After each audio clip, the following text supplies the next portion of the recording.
I am a 35 years old female. I don't have the best relationship with my husband's mom. Since day one she tried to make remarks and compare me to her. She then tried to get on my good side and started overly praising everything I do and sometimes even copying me, like that one time when she dyed her hair purple just like mine, and when everyone pointed out how ridiculous she looked. She actually blamed me and accused me of trying to make a joke out of her. So, anyways, my husband and I took 2 weeks off work to go visit some places out of the country, tourism in other words.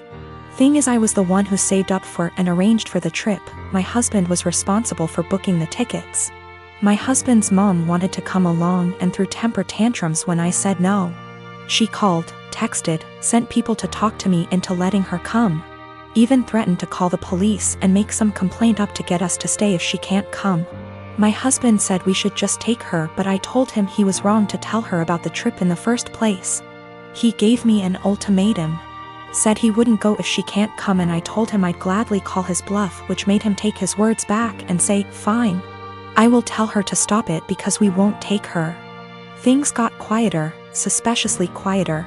The day of the trip came and we got to the airport at 2 p.m. My husband was walking ahead of me and was looking left and right like he was looking for someone. I asked him, but he didn't respond.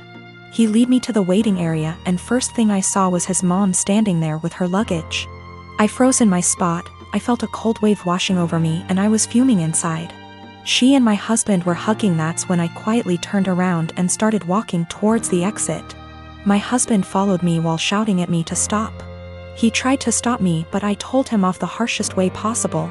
He tried to say I was overreacting and that his mom was there anyway and I should let it go and not mess the trip up for us. I told him he and his mom could still go and that I was going home. I went home and sobbed into my dog's fur for several minutes. Turned out he booked her a ticket without me knowing. An hour later he came home yelling and raging about how pathetic and spiteful I was to walk out and go home and ruin the trip last minute. I told him he caused this to happen. He said that I was being so hard on his mom, it's ridiculous. I refused to fight anymore, but he kept on berating me, then called my family to tell them that the trip was cancelled, and that it was because of me. My family said that I shouldn't have ruined it for myself and should have sucked it up and done my best to enjoy. I am a 28 years old female. And I do babysitting on the weekends to make extra cash. There is one family I definitely should have phased out by now, but the kids are cute and if I don't have another job, it's easy money. My issue is, the mom is never home on time. She used to not give me return times, but finally I started asking as it made it impossible to get anything done on the weekends. I'd go babysit so she could go to brunch, but she'd be gone from 11 a.m. to 7 p.m. My whole day was gone. After that, she'd start giving me times but never stick to them. She wouldn't even call to tell me, she'd just stay out. On Saturday, I got to her house at 6 and she was supposed to be home by 9. I told her she needed to be on time because I had plans to go out with friends. I was even getting ready at their house after I put the kids to bed. She promised. Of course, 9 o'clock rolls around and she's not home. I call her, no response. Text, no response. Another hour. Nothing. Still calling and texting. Finally, it is midnight. By this point, my plans are long ruined, but I'm pissed and exhausted. I call her and leave a voicemail saying if she's not home in the next hour, I'm considering the kids abandoned and calling the cops. I also text her this. I try calling her 30 minutes later and it goes to voicemail on the second ring. I text her again and she leaves me on read. If she had reached out saying, hey, I'm staying out until X time, I would have stayed. I don't know any of her family nor the father of the kids, so I can't call them. I gave her a grace period of 15 minutes and tried calling again, finally called the cops, non-emergency line.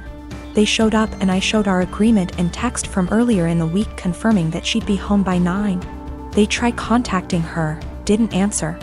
I was dismissed and they took the children to the police station. I go home and go to bed. I am awoken at 3 a.m. by a frantic call. It's her. Where are the kids? Why am I not here? I tell her I followed through on my threat, check the police station. She cursed me out. I hung up and went to bed. The next day, She sends me an essay saying the kid's father was called and there's a DCF investigation launched against her. She called me every name under the sun, but I didn't think I was wrong until I spoke to a friend with kids. She said I should have just waited it out and refused to ever sit for her again. She asked if her potentially losing her kids was worth me being petty. My dad died and I'm scared my family won't get along.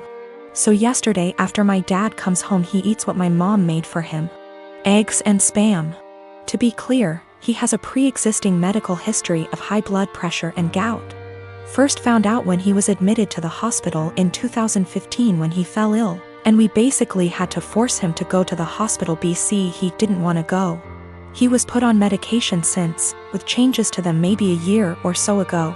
So back to when after he ate. My half-sister heard a thud around 740-ish and told me to check BC. She thought maybe my parents are arguing. I go down and see my dad on the kitchen floor, my mom behind him a few feet away, and I hear him snoring. I ask my mom a question, get worried, run back upstairs and knock on my sister's door. She calls my other sister and also tells me to stop wasting time, call 911. I was scared and frantic. I wish I called 911 or saw him when he came in so I could maybe have called sooner. They get frantic too and we all start yelling at each other, and I try to maintain order also as I'm talking to 911 person. At some point in all of this my brother-in-law yells for help and I help him turn my dad onto his side. BC, he said he could choke on his saliva. My dad stops snoring and we start panicking. The EMS tells us how to perform CPR, but my sisters keep yelling, and so I try to get them working together. They finally start working on it. One is doing compression and the other giving him air and sometimes rotating. Fire department and ambulance gets here and they start doing the same thing but also have defibrillators, and honestly, I'm just in shock still. It was maybe 8:03 p.m. when they came or so, I don't remember, it's all a blur. I checked my phone for timestamp, but I called twice so I forgot when original call was placed. They called it at 8:50 p.m. and I just began to lose it. My aunt comes and my sister is trying to call my dad's work to let his bosses know. We talk about how we want my dad's arrangements and agree on cremation. BC, we don't have the money for anything else, but also my sister wants the remains. My mom is bipolar schizophrenic and my sisters and bro-in-law don't get along. Her because of a whole history that would keep you here forever if I tried to type it. My dad was a bad person but he still chose us and tried his best to provide regardless of his fallacies. He had my mom's back too, saying he wouldn't kick her out or place her in a mental home. My sisters kinda want that, I think, but I'm scared to talk about it. My mom is okay sometimes but also acts up. BC of her mental illness sometimes, and my dad and I were her constants regardless of what happened. My mom is old and still wants to benefit from some social security services that my dad had, but my sisters and I think we should get a majority control of his account. There's a lot of renovations to be done. BC, he ignored upkeep of the house for a number of years, example, the roof. My mom is not very sad about the ordeal. BC, she had a long history of mental abuse from my dad and I understand, but we for some reason stayed together. How to move forward except for one moment at a time, and I'm still waiting for funeral home to come pick up his body. It's 8:13 a.m. now, been waiting since night before. And I have been crying but also I can't sleep, and I'm sorry if this doesn't meet guidelines. I just need to vent. Even though I told a few friends, I'm still in disbelief. How this will moving forward. I believe it can though. But it's hard to stay positive. I'm currently working part-time at a restaurant on my university's campus. I mostly work shifts with this one girl, we'll call her Anna, who is all for the body positivity movement. She embraces her body type and regularly posts inspiring quotes or images on her social media accounts. Personally, I have nothing against this at all. I am also in full support of treating and accepting everyone no matter their body type. However, I do believe that everyone should be healthy, eating right, exercising, taking care of their mental health, etc. Or at least attempting to be. I don't support those who use the body positivity movement as a cloak to shield and justify their unhealthy and damaging behaviors. However, despite being a supporter, Anna regularly comments on my body type. For example, I always bring food for my shifts since I personally think the food there is not the healthiest, burgers, fries, more fried food, etc. Anna will often say things like, "You should eat a burger, you could use a few extra pounds, honey." Or, "You look skinnier than last week. I told you to stop eating salads every day." She'll sometimes even feign concern for me and ask me in private if I was struggling with my weight, and then proceed to tell me that I look way too skinny to be healthy. One time I was changing into my work shirt in the back and Anna saw my stomach and commented that my stomach was starting to look like a man's. I have no idea what that even means, but I doubt it was a compliment. These hypocritical comments have pissed me off. I enjoy eating healthy and cooking my own meals, and I enjoy working out and staying toned. Anna, on the other hand, gorges herself on the food in our restaurant, drinks about 3 cans of Coke per shift, and does not work out. I don't think this is healthy. Finally, during yesterday's shift, this guy I kinda like came in to get some food, and I was super excited to see him. He turned out to be a bit cold towards me, and the whole event was a bit anticlimactic. Oh well. Anna witnessed the whole thing, and after he left, she said, "Maybe he's into Kuvya girls." I basically blew up at her and called her out for all of her hypocrisy. I asked how she could call herself a supporter of body positivity when she regularly shamed my body. Then I told her that she was unhealthy in many ways. I called her out on her eating habits.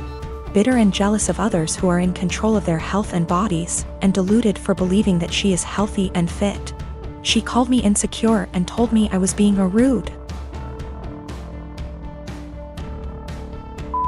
It was reaching the end of our shift, so I clocked out early and left so I didn't have to argue with her more. I was mad for a bit and told one of my best friends. She said that I was right and all, but that I was insensitive in the way I brought it up and suggested that I apologize. I'm standing my ground but want to hear other opinions as well.